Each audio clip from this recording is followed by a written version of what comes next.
Last week, Bashar al-Assad's regime killed even more of its own people using chemical weapons. Our missile strike in response to his repeated use of banned weapons was necessary as a matter of U.S. national security interest. We do not want the regime's uncontrolled stockpile of chemical weapons to fall into the hands of ISIS or other terrorist groups who could and want to attack the United States or our allies. Nor can we accept the normalization of the use of chemical weapons by other actors or countries in Syria or elsewhere. The U.S. is grateful for the statements of all of our partners who have expressed support for our timely and proportional response.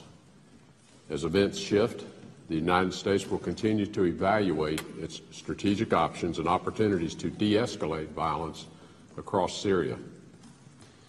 Many nations look to the Geneva process to resolve the Syrian conflict in a way that produces stability and gives the Syrian people the opportunity to determine their own political future.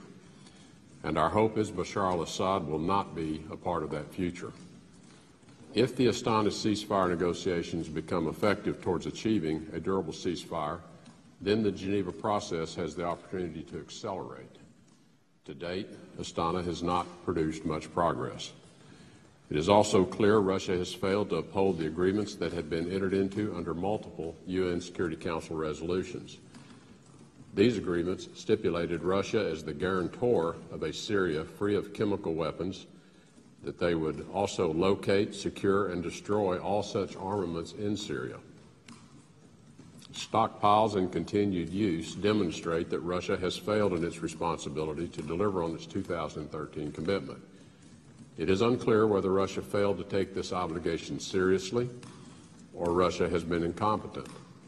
But this distinction doesn't much matter to the dead.